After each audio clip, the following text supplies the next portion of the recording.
The EP Podcast. Heard everywhere podcasts can be found, and always at theeppodcast.com.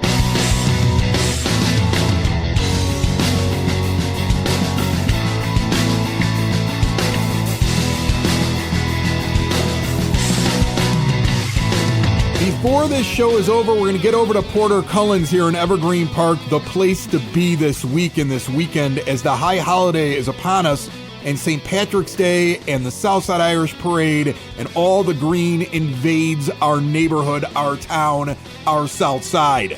And I love it. It's like the beginning of spring. It's the end of winter. It's one of my favorite weeks. I'll be talking in a brogue before the show is over. And in moments, we have the mayor of Evergreen Park, Kelly Burke, down here at the 9-foot homemade oak bar. She had a real health scare a couple of years ago. She's going to talk about it. And she's on the show with the help of OSF Little Company of Mary, looking out for your health and well-being. And this entire show is brought to you by the First National Bank of Evergreen Park.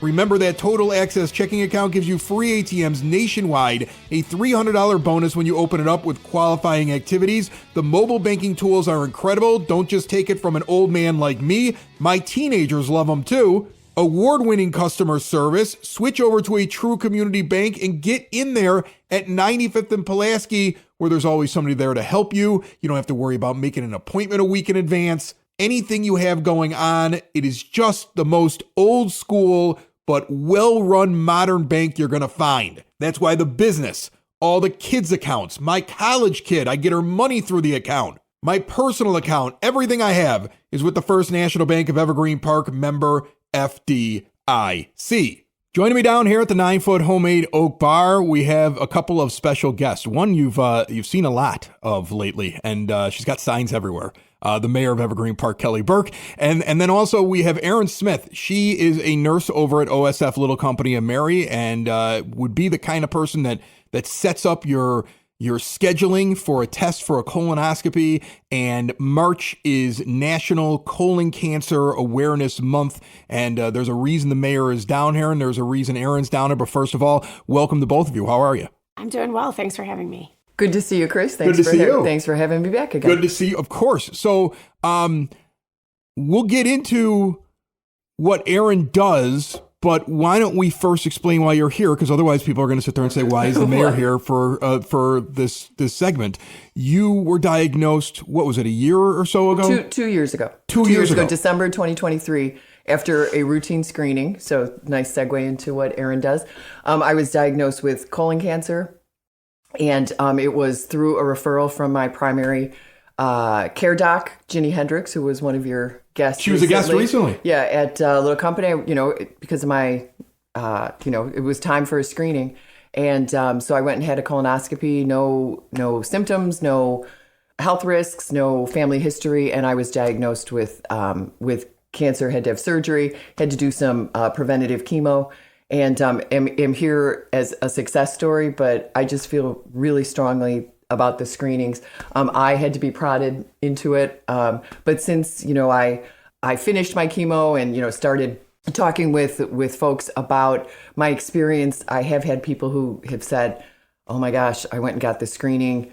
I heard what your situation. I went and got the screening. Everything was fine, but I'm so glad I got it." So to the extent I can lend support to Colon Cancer Awareness Month, I'm here to support Erin. That's a great story, first of all. Secondly, I know that was something that when you were first going through it was not something you really wanted to talk about. So I know that it's a brave thing to be able to talk about going through. Well, when it's in the rearview mirror, it's a lot easier. It's a lot easier to talk about when it's in the rearview mirror than when you're in the thick of it going through it. Yeah, and I don't think it was something that like people even noticed, because you think to yourself, okay, chemo, and we would have noticed something like you would have lost your hair, but that's not how it works. Yeah, that's not how it colon works. Cancer. Yeah. No. Yeah. So it was something that you went through, and still, I mean, I don't think anybody would have noticed unless you told them, which is incredible about it. So Erin, you heard the mayor talk about a hesitancy to get her test.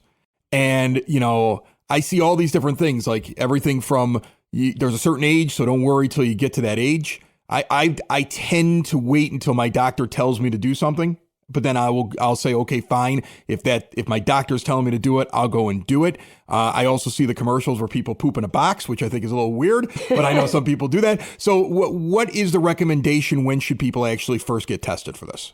So within the past, I don't know, 2 or 3 years, they actually changed the recommendation. It used to be 50 years old.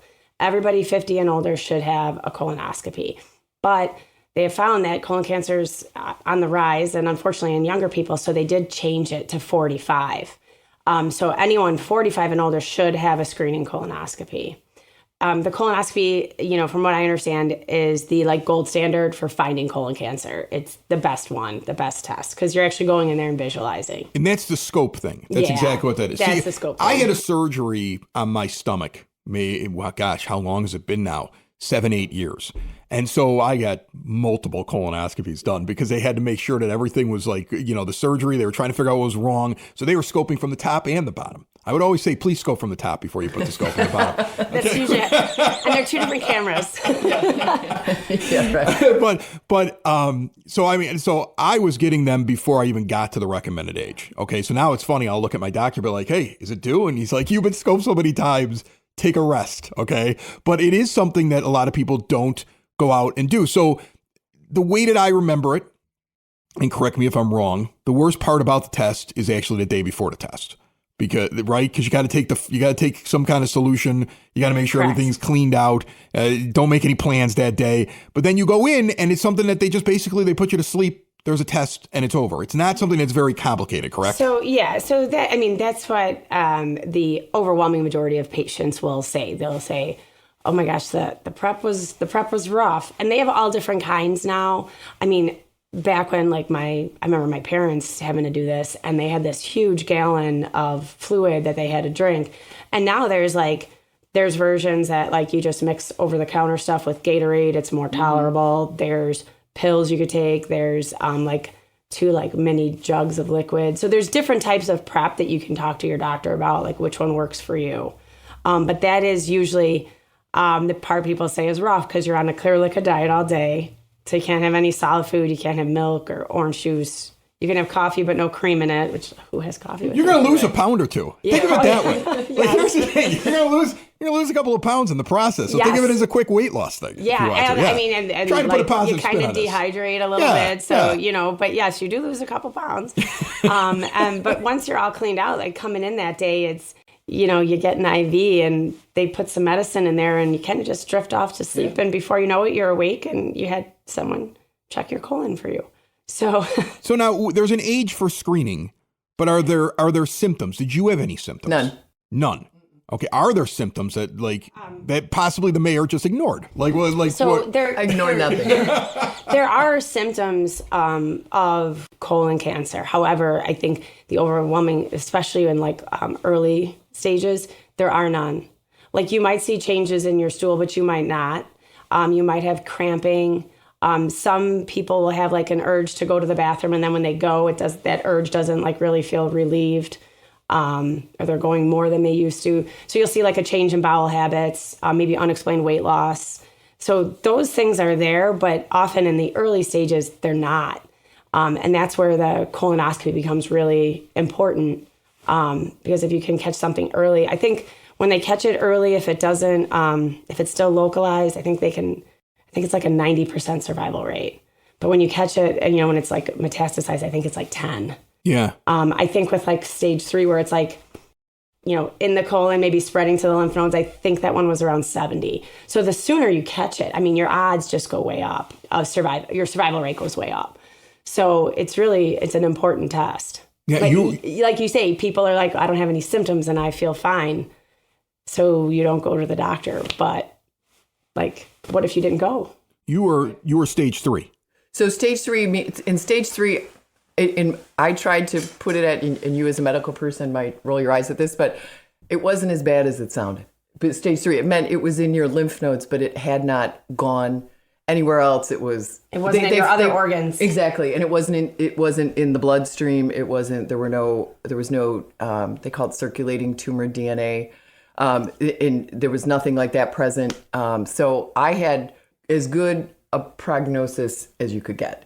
And the chemo is designed to just eradicate if there's anything left, after the surgery to remove the growth, if there's anything left to get rid of it. And, I'm 2 years out, and so far so good. And it's, the trend is your friend in this, is like what I like to say, like the longer you go out, the better, it is. So I think they monitor you for about 5 years. Does that sound right?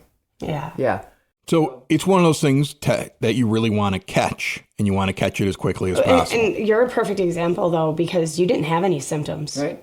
And you did have it. Right. And what if you wouldn't have went in for that test? Yeah. You don't want to think about that, but no, 100%. I mean, you going in for that test was great. How often do you test? Because that's the other thing. You just heard me talk about the fact that I've gone in and I've gotten one. So then I go and I ask my doctor, like, hey, when am I due for one of these again? And they laugh at me because they're like, we checked you. It's going to be a while before we have to check you again. So what is the normal time frame for somebody? So the normal time frame would be if someone goes in, say, 45 years old, and they have a colonoscopy and it's all clear, doc says, come back in 10 years. If somebody goes in and they have polyps, the doctor removes the polyps, and then he says, come back in 5. The thing about colonoscopies and the polyps, those polyps could be benign, but they could grow into cancer. So that's why the doctors will take them out. So if you have polyps, you come back every 5 years. If you don't have polyps, it's every 10. Okay. So it's not like you need to go, every 3 months and have a colonoscopy. Yeah, I know. Well, you got me freaked out now. This is the thing. You got me freaked out now. Like, well, it's the thing where it has symptoms, but you might not even notice any symptoms, and then all of a sudden you could die. Now you got me I guarantee there's somebody who's listening to this right now who's like, well, I got to call my doctor right now, and I have to go get this all checked out and stuff. So yes. So is that the regular procedure? Is go see your general practitioner like the mayor saw hers? And that person goes, okay, no, you're due for this. It's time to go get it. You schedule it. They talk with somebody like you, and then they're getting it done. So yes, that's one way to do it. One way is to go to your general practitioner and ask for the referral. Another way, though, is you can go on OSF Little Company's website. You can enter in all your information, and then we can schedule you directly with one of our providers. So you actually don't need your primary care provider to say that you need the colonoscopy, because they changed the standard to 45. Okay, so if somebody says they want to go direct with OSF Little Company, Mary, they can contact you. They can go on the website. There's a link on the website to schedule testing, and then I can give you my phone number for my colonoscopy line. Oh, we can get that out. Don't give out your cell phone. When you were like, I give you my phone number. I'm like, I don't want people calling you at home about this. No, I don't want to schedule colonoscopies at home, but I will absolutely do it at work. I mean, HIPAA and everything. Right? I can give you the number that you would call if you wanted to call and schedule direct. And then also on the website, you can just it's like you click on a link and you put in your email and your insurance, and then it emails me, call this person and, get them scheduled for a colonoscopy. Do you have the number off the top of your head? I do. Go for it. 708-229-6243. All right. You give that number a call, and you can schedule this. I find it really interesting that you can do something that simply. I always look at healthcare as confusing. I mean, honest. I mean, it's very confusing, especially when you throw in the insurance thing. I'm currently in the process of getting new insurance for myself, and I'm figuring out how I'm going to, what's the next stage for me, and what I need to have covered and things like that. And, I hear you say what you're saying, oh, just go on and schedule a thing. And I go, okay, that's great. I hope the insurance covers it. And I think that's the thing that makes people the most nervous. That might be one of the reasons people stay away from tests. And when somebody calls you and they want to schedule something, is that how hard is it for you to figure out their coverage so that they can be at ease when it comes to that? So that I don't handle the insurance part, but I do. We have a financial clearance center at OSF, and if people have questions, I'm like, I give them the numbers to call, because those are the people that actually work it up. So, for instance, I'm 46 years old. I'm getting my colonoscopy scheduled. So the insurance will run it and they'll pay for it because it's the standard of care right now, 45 and older. If I want to get another colonoscopy in 2 years, the insurance is going to tell me no. And if I try, the Financial Clearance Center usually catches it before somebody does something their insurance doesn't cover. Okay. So there are people at our hospital, kind of working behind the scenes on your insurance covering that. Because that is always a concern that, right. Oh, I'm going to have this test done and then I'm going to get the full bill for it. My insurance didn't cover it. Always a concern. But we do have people that we can put you in contact with if that's, your questions. After you've gone through it, Mayor Burke, and you've gone from start to finish, from, hey, you should get this test, to, oh my goodness, what are these results, which must have been terrifying when they first talked to you about it, and then going through the entire process, wondering how it was going to turn out, and getting to the point now, like you said, you're a couple years into it. Overall, like, any advice you would give somebody if they went and they got a test and found out that they had colon cancer, or that there was a concern, or any advice that you would give them? Yes. So don't take it lightly. There's a lot of, especially when you weren't expecting it, there's a lot of denial, like, oh, this can't be happening to me. I mean, test it again. Right. Test again. There must be some problem with the test, which of course is not accurate. But, really find a doctor you're comfortable with. I ended up getting a second, I had a protocol explained to me about, this is how it should go. I went to Northwestern and got a second opinion from a doctor who a friend who was going through the same thing had recommended to me, and she was awesome, but she recommended the exact same thing as what the folks out south were recommending. So I'm like, why am I going to schlep down to Northwestern to have this done when I can have it done closer to home in a more comfortable atmosphere? But having that second opinion really, I think, helped me make a decision, because there was a little bit of denial, reassurance that you're doing the right thing. What people were telling you was the right thing to do. And then the second thing is, having a support system. And one thing that really surprised me as I was going through this, and especially like with the oncologists, and then at the place where you would pop in to get the chemo, is they would tell you about people who hadn't shared their diagnosis with their family or friends, that they were literally going through this by themselves. And it could have been a situation where maybe they didn't have somebody to share it with, but again, the denial. And I just don't know how you could go through it. It's so many emotions. It's fear, it's anger, it's trepidation. What's going to happen in the it's sadness. You have to tell your family and your kids what's going on. And I don't know how somebody could do that without having somebody to share that with. It's a lot. And I was lucky to have a great support system within my family, with folks I work with good friends. Like you said, I did kind of keep it in a smaller circle because it's a lot. And you're a public figure. That's a lot to go through. And people would come into it from a place of caring and love, but you don't need to be hugged in the grocery store. You know what I mean? And sometimes, it's you're going through a lot, and accepting that outpouring of emotion, it's a lot to take. So, I get that totally. Yeah. I mean, there are times where I will need to get something off my chest and throw it into one of my shows. Right. And then I will randomly have somebody sit there and say, we're thinking about you, we're praying about you. And I'm like, oh God. Right. I mean, it's so sweet that they said it, but now I've opened up a can of worms where everybody wants to give me a hug. And it's a lot. So I think there's and you know what? Everybody's different. Some people want that. Some people thrive on that. That's how they're going to cope with it. That wasn't how I was going to cope with it. But I just couldn't imagine coping with it by yourself. Yeah. Oh, I think it's just too much. I understand that, having like that smaller, tighter circle of people you can, just like relax and. Right. But also, when you're at the grocery store, you don't want to be asking questions. You don't want to be asking you those questions. You're right. Trying to find the cheapest carton of eggs. Of course, they're like well-intentioned, but you're like, I'm at the grocery store. I'm escaping from that. I don't know. Where are the eggs and how much do they cost? Or somebody checking out your bag, like, should you? Right. Somebody checking out my basket, like, should you be eating that in your condition? Like, okay, yeah, fine. Red meat, that's a no-no. Right. Amazing. Right. All right, well, Mayor Kelly Burke. Can I say one thing? Having gone through this, and I have been incredibly blessed to literally have had no health problems my entire life. So that's it was a shock to me to even have this and go through the medical system, and I cannot thank enough the medical professionals. I mean, I had my care at both Little Company and at Through Christ, and hands down, I had excellent care, excellent treatment. Caring medical professionals, a great doctor. I mean, I hope to never see them again when this is over, except like at dinner or something.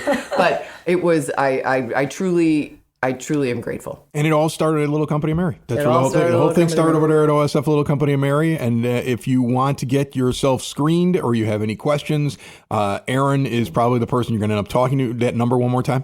708-229-6243. All right, or jump on the Little Company of Mary website and check it out there and get all your questions answered. Mayor Kelly Burke, thank you so much for sharing with us today. And Thanks for having me. Thanks, Erin, for everything you do. Oh my God, thank you. Yeah, thank you very much. Thanks for having me. I'm happy to be here.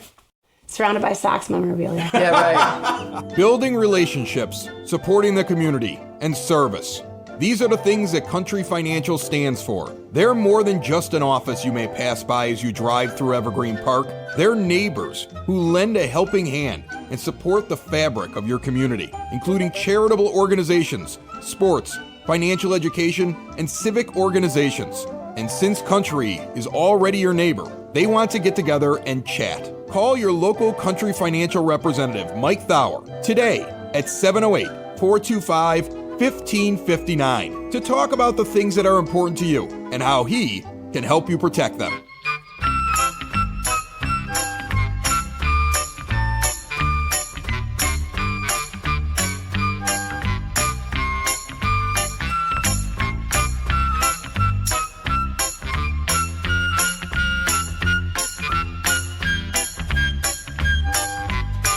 It is now time for your EP podcast, Word on the Street, brought to you by Spoke and Vine Wine Bar and Bottle Shop, northeast corner of 95th and Kedzie, where they have incredible small plates when it comes to food and amazing wines for you to choose from, craft beers, and so much more. Perfect for date night or a night out with friends. You can get a big table reserved right there on their website. Check out the menu, reserve a seat in the lounge, at the bar, just a table for you and someone special. See everything they have to offer. Remember, if you find something there you like, buy a bottle in the bottle shop and bring it home. I've done that before. SpokenVineWines.com. Coming to the Evergreen Park Public Library on March the 20th, that's a Thursday, Chicago Scavenger Trivia.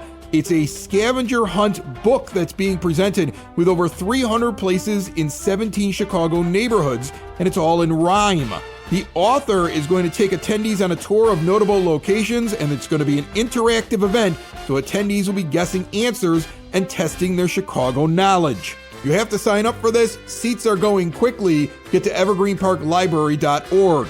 The Evergreen Park Police Department has stepped up enforcement. It's going on right now through the 18th of March, the day after St. Patrick's Day next week. Officers are intensifying enforcement of impaired driving and occupant protection laws. You will see increased patrols. I've seen them myself. Just be smart, get a designated driver, maybe use an Uber. I have a 19-year-old. She's going to be a cab driver for like 5 straight days. She doesn't know it yet, but she is. And the Evergreen Park Rec Department is presenting Zumba. That's right, time to party yourself into shape. It kicks off on March the 12th, this coming Wednesday. Goes all the way through April the 30th. It's every Wednesday. Going to be at the Evergreen Park Senior Center at 9547 South Homan. $80 for the 8-week session. All levels of experience, no dance experience necessary. Time to get into summer shape. And speaking of things that are coming up, the next general election takes place on April the 1st. Early voting begins on Monday, the 17th of March. A lot of local elections going on. I think you can tell by all the signs on the lawns. You can get your voter registration status and all the information on Cook County's website. That's your word on the street. Cue the Irish bagpipes for our next guest.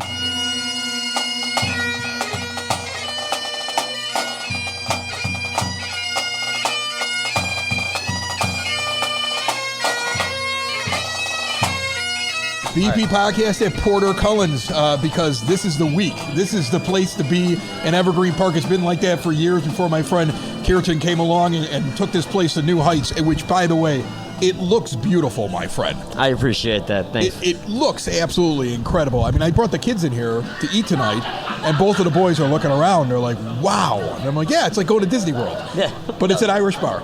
That was the idea. As you can tell, we're very green right now. So, and that's before all the drinks. That's the best part. This place, I mean, first off, I remember when you took it over. It was a great place when you took it over, but the level that you've taken it to, I mean, everything from the table settings to the different chairs and the bar stools, but also the menu and the food that's on there. It's like you took everything. I had the corned beef sandwich, which I always thought of as one of the best ones on the South Side before you got in here. I could tell you've made modifications to it. It's even better. Like, how has it been the last couple of years? You must feel really good about where you've gotten. I feel very fortunate, to be honest with you. A lot of times when I make some of these changes, I don't really know if they're going to work. Yeah. I just take a shot in the dark, and I hope it works out. And I've been very fortunate. The community's been very honest and open with me if they liked what I did or if they didn't like what I was doing.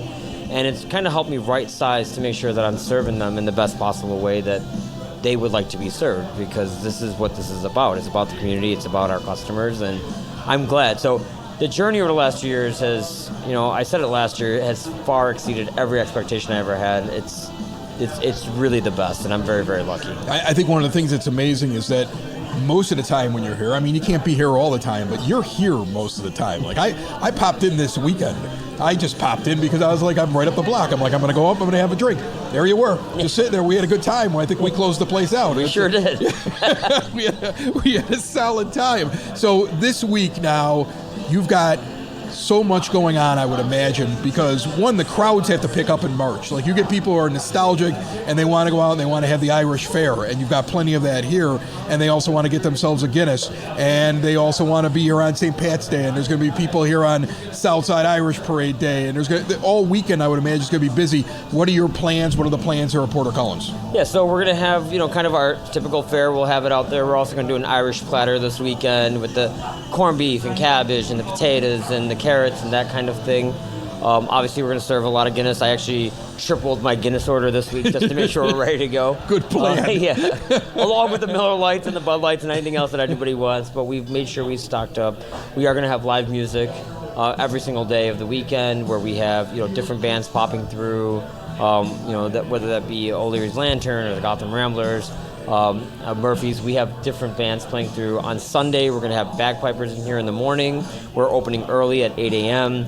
So if you need to put down a bass before... Wow, you got 8, you're 8 a.m. open? 8 a.m. open on Sunday here. morning. Wow. Make sure you can put down your pancakes and whatever else you need to before heading down to Western. Make sure that you got a good bass down, because that's how you ensure longevity through the day. And and we're gonna have the bagpipers in here around 10. We're gonna have dancers come through, the Irish dancers, and then we'll have a band that evening as well. So, that's kind of the way we want to do it. I know, it just depends on the crowds. I've been telling everyone that we're gonna have a good crowd. We're a little bit off the beaten path, so if you want to come and have a good time, and really calm, chill, fun surroundings with a good crowd. You're gonna get those people after the parade too, because a lot of Western shuts down, and the people that are gonna ease their way back to Evergreen Park are gonna be heading over here. And that's exactly what happened last year. Yeah. We had everyone kind of ease back in, and the crowd here was really great. We were full, but it was a really good vibe, really good time. So I encourage folks to come out any one of the days or all of the days. We'll be here, and we'd be happy to serve you. Is it hard during this week to make sure you got the bagpipers and you got the bands and the music and everything else like that? Because I would imagine everybody's trying to do the same thing. You got to get in there early and get who you need, right? Yeah, so we booked some of these guys months in advance. Yeah. But I'm not going to take the credit for it. I'm going to give it to my staff. My staff is locked in. They keep me honest to it. And they're like, hey, now's the time. Do you want us to contact this person, that person? And then they take care of it. And so, a lot of credit goes to my team for doing that. I'm just the guy that happens to be the one that's got to make sure it's taken care of, and that's about it. Do you have a favorite menu item, favorite Irish Fair menu item on your menu? Because I said it before, it's the Irish egg. I just love it. I didn't have it tonight because I went with corned beef, but I love that Irish egg. But you have so many different items on there, from the fish and chips to the corned beef or whatever. But is there one on there that's going to be your go-to this weekend? It's going to be the egg rolls. It's always the corned beef egg rolls. That's our top seller. It has been for years and years and years. So I suspect we'll be selling and serving a lot of corned beef. Those are big here. Gigantic. It's my top seller of all things that we make. Really? Yeah. That's a great tidbit. I had no idea that. Yeah. I mean, I love them. I've had them here before, but I did not pick that as the number one thing. It's funny, it's that, and my second is nachos. So go figure, If that doesn't say South Side, I don't know what does, right? I mean, so. The bar, I would imagine, will be a little deep here behind us this weekend. It will be. It'll be deep when we we'll get have there. more. Yeah. We'll have more folks. But the nice thing is it's a neighborhood bar, and that's the thing. Like, I mean, I'm going to be up on Western at some point during that parade, and it's going to get crazy in some of those places. This is not the kind of place where you expect that to happen. No, I mean it won't. It won't be. It'll be just the right amount of rowdy to be fun. Yeah. But not so rowdy that you're like, please get me out of here. So I think it's going to be it'll be a good crowd, and we have unbelievable customers. And I always say we're a little bit like Fight Club. Like, if you don't know it's there, you don't know it's there. And if you do, you do. And we don't talk about it, right? And so, like, at the end of the day, I expect us to have our regulars come in and come out and have a really good time. So, Are you put on the leprechaun costume? I will be dressed as a leprechaun. I have a couple of twists and turns involved. Is it all weekend long, or is there a special day? I have 3 different outfits for 3 different days, so wow. We'll see. I'll be ready to go. All right, that's another reason to get out here to Porter Cullens. I mean, You've never seen an Indian leprechaun. You will this weekend, let me tell you. Right here on 99th Street off of Clifton Park, and easier to say Central Park and 99th for those that may not be exactly from the neighborhood. But it's just an amazing spot. And I'm going to tell you, ever since you changed the lighting, it's like the building has a mood.